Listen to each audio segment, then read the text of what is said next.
Pak. Siapa? Si Maulana Pak. Kenapa dia? Enggak, langsung pulang ya Pak. Langsung pulang. Nggak tahu.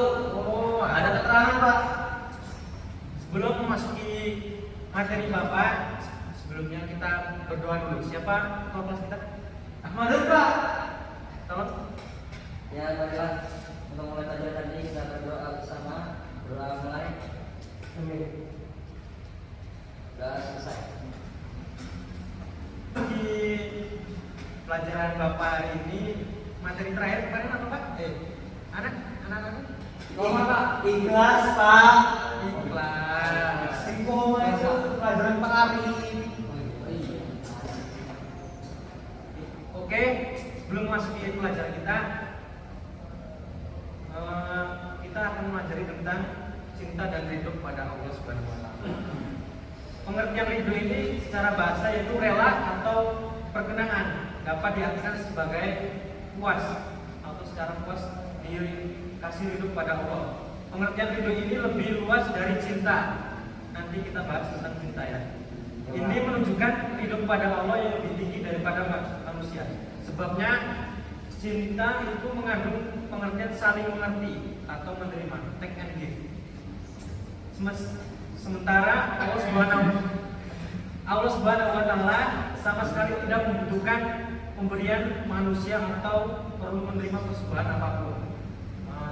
Selanjutnya itu ridho berarti Allah Subhanahu wa taala puas akan ibadah yang kita lakukan seperti sholat, puasa dan lain-lain ibadah yang lainnya. Karena kepuasan Allah Subhanahu wa taala ini berarti taat cara kita, niat, rukun ibadah ataupun ikhtiar sebelum kita melakukan ibadah yang kita lakukan yaitu ikhtiar dulu dengan niat yang bagus agar rukun ibadah kita sudah sesuai dengan kehendaknya. Dengan begitu Allah Subhanahu wa taala rela dan memberikan izin kepada kita untuk berkarya di muka bumi ini.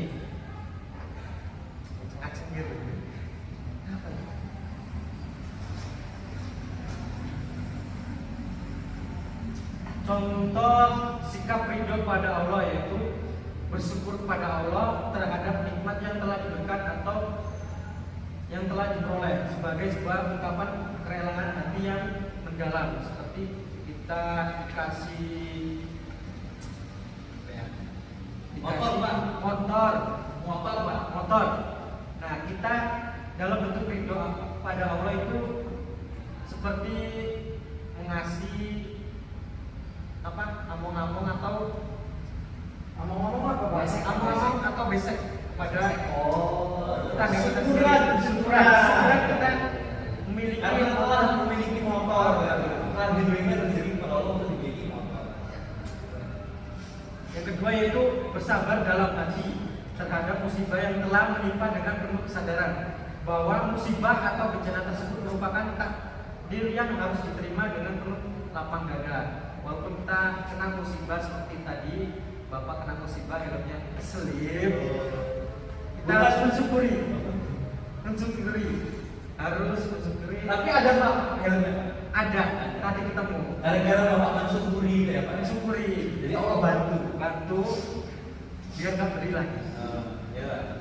Yang ketiga yaitu terus berikhtiar tadi dengan sungguh-sungguh untuk meraih prestasi yang lebih baik sebagai keridoan sekaligus harapan terhadap kemurahan Allah Subhanahu wa taala. Yang terakhir yaitu menerima dengan penuh kerelaan setiap takdir yang Allah berikan sebagai dari keimanan kepadanya dan keyakinan bahwa di balik setiap takdir yang baik ataupun buruk diberikan kepada Allah selalu ada yang tersimpan rahasia dan hikmah yang amat berharga bagi kita sendiri. Materi selanjutnya itu tentang cinta kepada Allah. Apa itu cinta? Oh, ini sekarang 2 materi ya Pak? Iya. Di bab ini langsung 2 materi. Apa itu cinta? Oh enggak, bukan.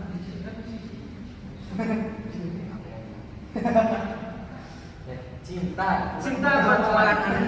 Cinta itu adalah kasih sayang Pak. Kasih sayang terhadap lawan jenis Pak. Kalau sama jenis kan nggak baik Pak. Oh, beda itu. Oh, beda konteks. Oh, beda. Ini materinya tentang cinta kepada Allah. Cinta kepada Allah. Cinta adalah kesadaran diri atau perasaan jika ada dorongan hati untuk seseorang terpaut hatinya pada yang dicintainya, seperti tadi sesama makhluk Allah atau dengan Allah Subhanahu wa taala sendiri. Cinta dengan pengertian sudah merupakan fitrah yang dimiliki setiap orang. Mana ada orang tidak memiliki cinta walaupun nggak ada pasangan. Pasti memiliki cinta. Nggak tahu Pak.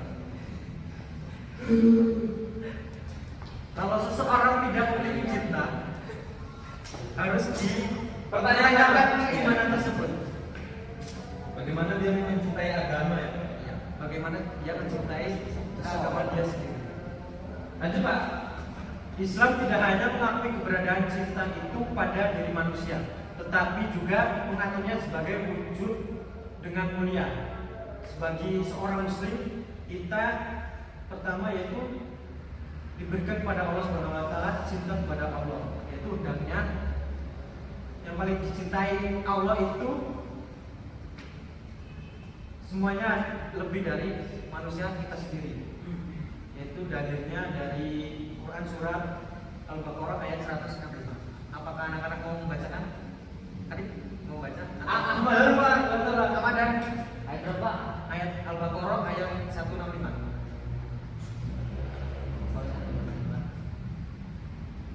Ayat di mana ada, Pak? Hah? Ayatnya di situ ada. Ada. Boleh, Pak? Boleh Pak, boleh Pak. Silakan membaca anak. A'udzubillahi minasyaitonir rajim. Wa minan nasi may yattakhidhu min dunillahi andadan yuhibbunahum ka hubbillah walladzina amanu ashaddu hubban lillah. Walau yaral ladzina zalamu id yarawna al'adzaba anna al-quwwata lillahi jami'an wa anna Allaha syadidul 'adzab. Artinya, Pak? Mau baca? Artinya? Ya, Pak. Ya, boleh. Bapak aja yang baca. Baik Pak. Dan di antara manusia ada orang-orang yang menyembah tandingan-tandingan selain Allah, seperti berhala, menyembah patung, matahari, benda-benda lainnya yang yaitu pemberian dari Allah. Mereka mencintai sebagai mereka mencintai Allah. Adapun orang-orang yang beriman amat sangat mencintai kepada Allah, dan jika seandainya orang-orang yang berbuat zalim itu mengetahui ketika mereka melihat saksi pada hari kiamat bahwa kekuatan itu punya Allah Subhanahu wa taala semuanya, dan bahwa Allah amat berat siksaannya niscaya mereka menyesal. Quran surat Al-Baqarah ayat 165. Ada beberapa yang harus kita mencintai Allah Subhanahu wa taala. Yang pertama itu karena Allah Subhanahu wa taala berkata tentang orang-orang yang dicintai. Katakanlah, jika kamu benar-benar mencintai Allah, ikutlah aku, niscaya Allah mengasihi dan mengampuni dosa-dosamu. Allah Maha Pengampun lagi Maha Penyayang. Quran surat Al-Imran ayat 31. Yang kedua yaitu karena Allah Subhanahu wa taala yang telah menciptakan kita semua dari tidak ada, lalu Dia menggunakan penciptaan kita dan memberikan anugerah dengan berbagai keutamaan, melebihi orang-orang yang diberikan keutamaan tersebut. Yang terakhir yaitu Rasulullah SAW selalu berdoa agar mencintai Allah Subhanahu wa taala, dan beliau adalah teladan kita. Jika demikian, maka kita pun harus mencintai Allah Subhanahu wa taala sebagai sujud ittiba dan peneladan kita pada beliau. Adapun menurut beberapa ulama, cinta menjadi beberapa macam. Yang pertama yaitu ibadah. Cinta yang merupakan bagian dari sebuah ibadah yang akhirnya tidak boleh dibandingkan kepada Allah selain kepada Allah Subhanahu wa taala. Syirik yaitu cinta kepada selain Allah yang disertai pengagungan terhadap yang dicintai, yang hal tersebut tidak layak diberikan kecuali kepada Allah Subhanahu wa taala. Yang ketiga, kemaksiatan seperti kecintaan kepada kemaksiatan tersebut, serta cinta kepada perkara-perkara yang diharamkan oleh Allah Subhanahu wa taala. Itu pula materi Bapak yang sudah saya sampaikan. Sebelum kita mengakhiri belajar kita, Bapak nanti ada rapat. Nanti kita nanti Bapak memberikan tugas. Tugas mandiri boleh menulis dalil-dalil tentang cinta dan ridho kepada Allah Subhanahu wa taala. Minimal berapa dalilnya? 2 minimal. Sama artinya. Baik Pak. Sebelum akhiri, Bapak mohon maaf pada anak-anak, daripada Allah saya mohon ampun. Saya akhiri. Wassalamualaikum warahmatullahi wabarakatuh.